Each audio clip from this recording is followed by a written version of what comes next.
আকাশবাণী আগরতলা। নমস্কার শ্রোতা বন্ধু, আপনাদের সবাইকে স্বাগত জানাচ্ছি আমাদের সংবাদ সেবা বিভাগের সাপ্তাহিক আলোচনামূলক অনুষ্ঠানে।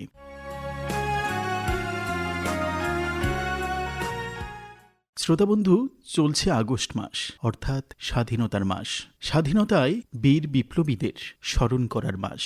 আমরা নানানভাবে তাদের স্মরণ করি, শ্রদ্ধা জানাই প্রতি বছর। আমরা শুধুমাত্র এই আগস্ট মাস না, বছরের বিভিন্ন সময় বিভিন্নভাবে সেই বীর বিপ্লবীদের শ্রদ্ধা জানিয়ে থাকি। তবে আগস্ট মাসটা একটু অন্যভাবে, একটু আরও আড়ম্বরভাবে আমরা পালন করে থাকি। আমরা এবছরও হর ঘর তিরঙ্গা কর্মসূচি পালন করছি গোটা দেশ জুড়ে। এই হর ঘর তিরঙ্গা কর্মসূচি কিভাবে পালিত হচ্ছে সেই বিষয় নিয়ে আজ আলোচনা করব। আমাদের সঙ্গে রয়েছেন এমবিবি কলেজের professor Shri Paresh Debnath sir. Sir, আকাশবাণীর আজকের আলোচনায় আপনাকে স্বাগত। আকাশবাণী আগরতলা কেন্দ্রের সকল শ্রোতাদের নমস্কার। সেই সঙ্গে 15ই আগস্ট স্বাধীনতা দিবসের আগাম প্রীতি ও শুভেচ্ছা জানাই সবাইকে। স্যার, প্রথমেই যে বিষয়টা জানবো, আমরা তো গত বছরেও হর ঘর তিরঙ্গা কর্মসূচি পালন করেছিলাম।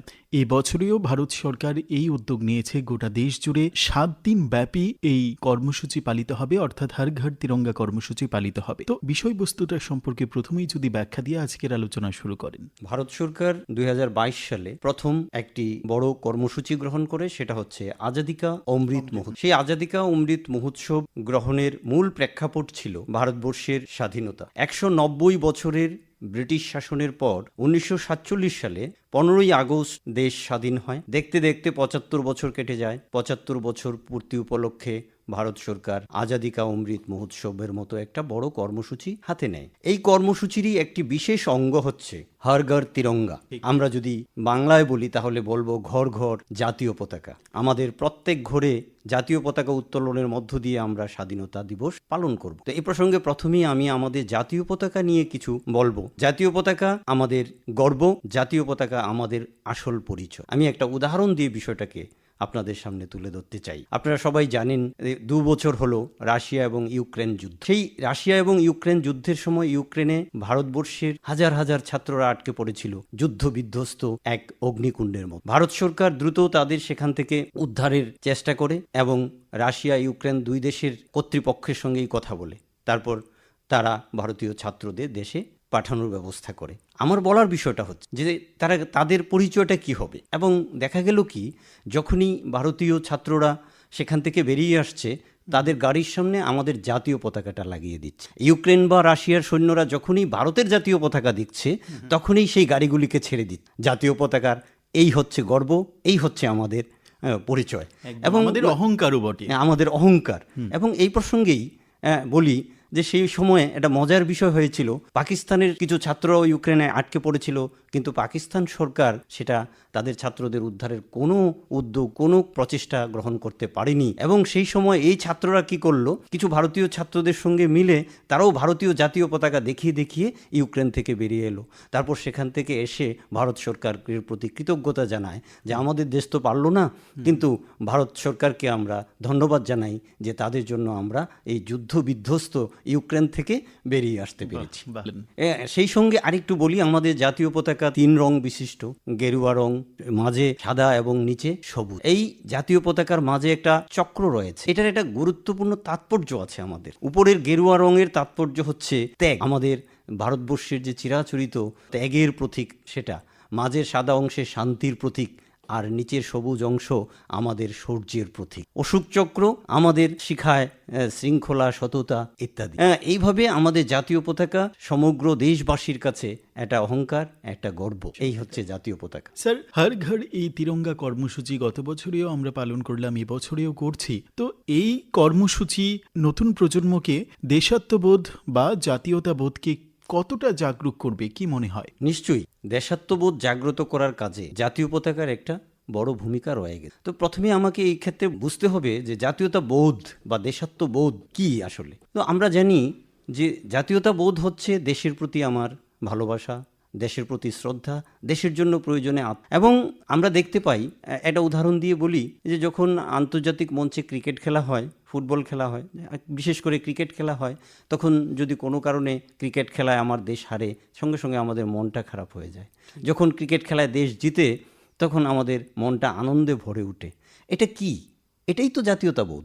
আমি দেশকে যে ভালোবাসি, তার মধ্যে দেশ এবং আমি যে অভিন্ন, আমাদের মধ্যে একাত্মতা, সেটাই হচ্ছে জাতীয়তাবোধ।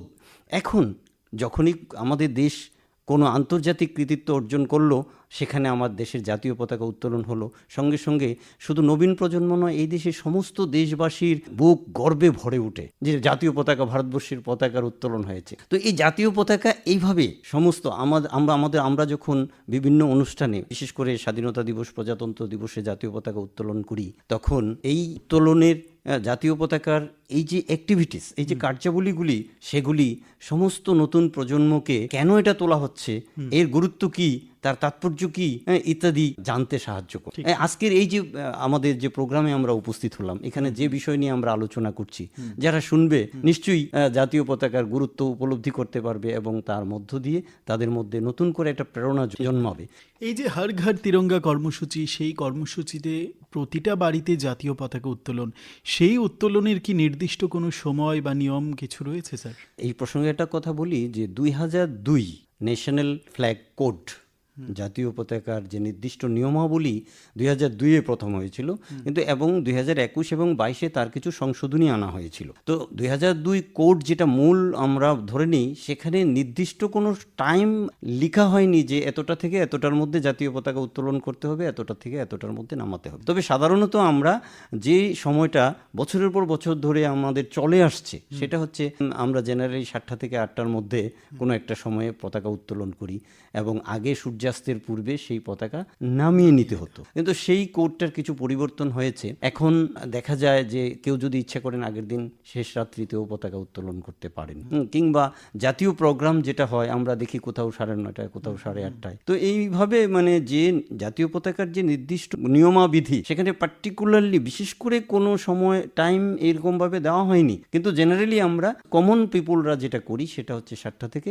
8টার মধ্যে আমরা পতাকা উত্তোলন করি। 9 তারিখ থেকে 7 দিন ব্যাপী, 9 তারিখ থেকে যেটা 15 তারিখ পর্যন্ত জাতীয় পতাকার উত্তোলন হবে, সেটা আমরা সারাক্ষণ সেটা এক জায়গাতেই থাকবে। কেউ যদি মনে করেন যে আমি 9 তারিখ পতাকা উত্তোলন করলাম, আমি আবার সন্ধ্যা নাগাদ নামিয়ে ফেললাম, আমি পরের দিন আবার তুললাম, সেটা কি করা যাবে, নাকি যেদিন ওঠাবেন ঠিক 15 তারিখ সন্ধ্যায় সেটা নামাবে? জেনারেলি নামানোর দরকার নেই। এখন যে কর্মসূচিটা আমরা হাতে নিয়েছি যে 7 দিন পর্যন্ত আমাদের জাতীয় পতাকা উঠতে থাকবে। পরেশবাবু, আরেকটা বিষয় জানবো। ধরুন 9 তারিখ থেকে যে কর্মসূচি শুরু হয়েছে, হর ঘর তিরঙ্গা কর্মসূচি, সেখানে পতাকা উত্তোলন করা হয়েছে, কিন্তু দেখা গেল যে পতাকাটা উত্তোলন করেছে যে বাড়ির মালিক, তিনি আবার চাইছেন যে 15 তারিখেও আমি স্বাধীনতা দিবসের দিনেও আমি পতাকা উত্তোলন করব।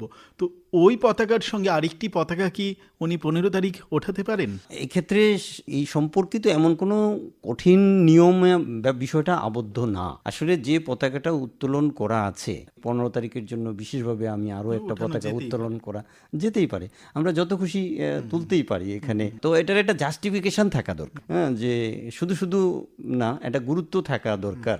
আর আরেকটা বিষয় জাতীয় পতাকা সম্পর্কে মনে রাখতে হবে সবাইকে, যে আমি যে পতাকাটা উত্তোলন করছি তার মর্যাদা যাতে রক্ষিত হয়, আর কোনো অবস্থাতেই যেন ছিঁড়া পতাকা, নোংরা পতাকা না উঠে, পতাকা যেন একেবারে সুন্দর স্বচ্ছ থাকে। এই প্রসঙ্গে আরও একটা কথা বলি, একটা সময় ছিল আমাদের পতাকায় সাধারণত খাদির কাপড় ব্যবহার করা হতো, কিন্তু 2021-22 সালের যে নিয়মের পরিবর্তন আনা হয়, এখন যে কোনো কাপড়ের, সেটা পলিস্টার হতে পারে, কটন হতে পারে, সিল্ক হতে পারে, উল হতে পারে, যে কোনো কাপড়ের তৈরি পতাকা। তবে এটা লক্ষ্য রাখতে হবে পতাকার দৈর্ঘ্য এবং প্রস্থের মধ্যে যেন অবশ্যই 3:2 অনুপাত রক্ষিত হয়। মানে 3 ফুট হলে লম্বাটা যদি 3 ফুট হয়, ওইটা 2 ফুট হতে হবে।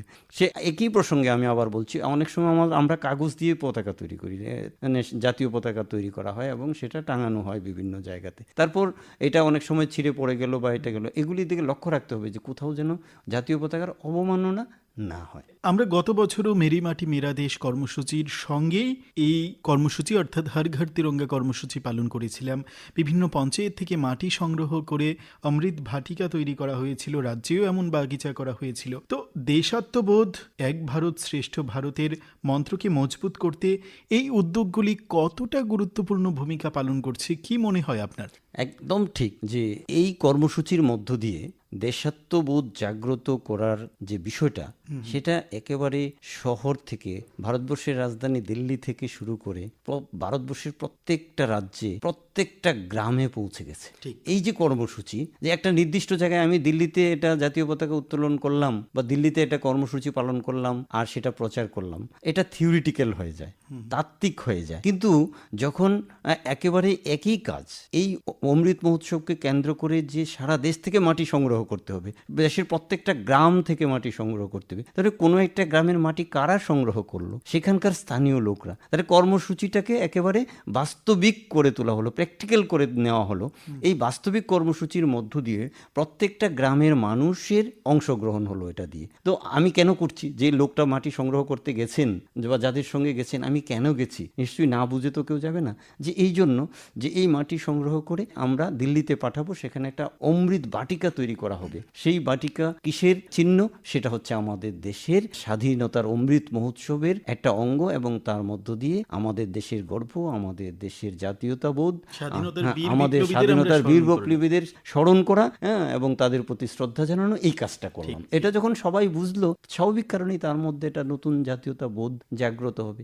এই কর্মসূচিগুলি নিঃসন্দেহে দেশকে শক্তিশালী করে ভারত বিশ্বগুরু হওয়ার পথে এগিয়ে চলেছে, এবং সেই রাস্তাকে এই কর্মসূচি আমার মনে হয় অনেক দূর এগিয়ে দিয়েছে। এই কর্মসূচি ছাড়া আর কোন ধরনের কর্মসূচি পালন করা যেতে পারে, কি মনে হয়, দেশপ্রেমকে আরো জাগ্রত করার জন্য? দেশপ্রেমকে জাগ্রত করার জন্য ভারতের যে সংস্কৃতি, ভারতের যে আদিম যে সংস্কৃতি, ভারতবর্ষের আদিম যে কার্যাবলী, আমাদের যে অতীতের সাফল্যগুলিকে সামনে তুলে ধরা খুব জরুরি। আমি প্রসঙ্গত বলি যে গুপ্তযুগে ভারতবর্ষে আর্যভট্ট ছিলেন একজন বিখ্যাত জ্যোতির্বিজ্ঞানী, জ্যোতিষী নয় কিন্তু জ্যোতির্বিজ্ঞানী। এখানে অনেক তফাৎ জ্যোতিষী এবং জ্যোতির্বিজ্ঞানীর মধ্যে। আর্যভট্ট একটা সময় পৃথিবীতে তিনি প্রথম বলেছিলেন যে সূর্য স্থির পৃথিবী ঘুরছে। আর্যভট্ট প্রথম শূন্যের আবিষ্কার করেছিলেন, যে শূন্য সারা পৃথিবীতে গণিত জগতে এক বিপ্লব নিয়ে এসেছিল। তো তিনি কোথাকার লোক? ভারতবর্ষের লোক। তো অতীতের এই যে বিশেষ বিশেষ কৃতিত্বগুলি আমরা যদি দেশের নতুন প্রজন্মের কাছে তুলে ধরতে পারি, তাহলে নতুন প্রজন্ম উৎসাহিত হবে যে আমাদের দেশ অতীতে এরকম উন্নত ছিল। কিংবা একেবারে আধুনিক যুগে এসে যদি বলি যে চন্দ্রায়ন 3 যেটা চাঁদে আমাদের বাড়ি দিয়েছে এবং সারা পৃথিবীতে এটা একটা আলোড়ন তৈরি করেছে, কোন দেশ চাঁদের দক্ষিণ প্রান্তে পৌঁছতে পেরেছে? ভারতবর্ষ। তো এই যে সাফল্য, এটা আমাদের দেশের বিশেষ করে নবীন প্রজন্মকে তো ভীষণভাবে উৎসাহিত করে এবং তাদের মধ্যে জাতীয়তাবোধ জাগ্রত হয়। এই চন্দ্রযান 3 কে নিয়ে বছর থেকে তো মহাকাশ দিবস পালন শুরু হয়েছে। হ্যাঁ, তো এটাকে স্মরণ করার জন্য এই দিবস পালন করা হচ্ছে। এর মধ্য দিয়ে আবার চন্দ্রযানের আলোচনা হচ্ছে। ইসরো চতুর্থ চন্দ্রায়নের এটা পরিকল্পনা হাতে নিয়েছে। আমার বলার বিষয় হচ্ছে এই ধরনের যে কার্যাবলীগুলি, এগুলি যত বাড়বে, একদিকে আমাদের দেশের স্বাধীনতা সংগ্রামীদের স্মরণের জন্য বিভিন্ন অনুষ্ঠানের আয়োজন করা, আরেকদিকে দেশের বর্তমান সাফল্যগুলিকে সবার সামনে তুলে ধরা। আরেকটা কি, যেমন আমাদের দেশ এখন তৃতীয় বৃহত্তম অর্থনীতির দেশ হতে যাচ্ছে। যখন আমরা জানলাম যে আমাদের দেশে কোথায় ছিল, এখন তৃতীয় বৃহত্তম অর্থনীতির দেশ হতে যাচ্ছি আমরা, সেই প্রচারটা যদি আমরা সবার সামনে তুলে ধরতে পারি, তাহলে দেশবাসীর মধ্যে দেশের প্রতি ভালোবাসা অনেক গুণ বেড়ে যাচ্ছে। এইভাবে ইত্যাদি ইত্যাদি প্রায় সমস্ত কর্মসূচিগুলি দেশে জাতীয়তাবোধ জাগ্রত করার ক্ষেত্রে সাহায্য করে নিঃসন্দেহে। ঠিক পরেশবাবু, আমাদের আলোচনা একেবারেই শেষ। আপনাকে অসংখ্য ধন্যবাদ। শ্রোতা বন্ধু, হর ঘর তিরঙ্গা কর্মসূচি আমরা কিভাবে পালন করছি বা এই কর্মসূচি আমাদের কিভাবে দেশের প্রতি ভালোবাসাকে বাড়িয়ে দিচ্ছে, এই সমস্ত নানান বিষয় নিয়ে আলোচনায় ছিলেন এমবিবি কলেজের প্রফেসর শ্রী পরেশ দেবনাথ। স্যারকে আরও একবার ধন্যবাদ জানিয়ে এবং শ্রোতা বন্ধু আপনাদের প্রত্যেককে ধন্যবাদ জানিয়ে শেষ করছি আমাদের আজকের আলোচনা। প্রত্যেকেই হর ঘর তিরঙ্গা কর্মসূচি পালন করুন এবং স্বাধীনতা দিবস সকলে মিলে আমরা চলুন উদযাপন করি। নমস্কার।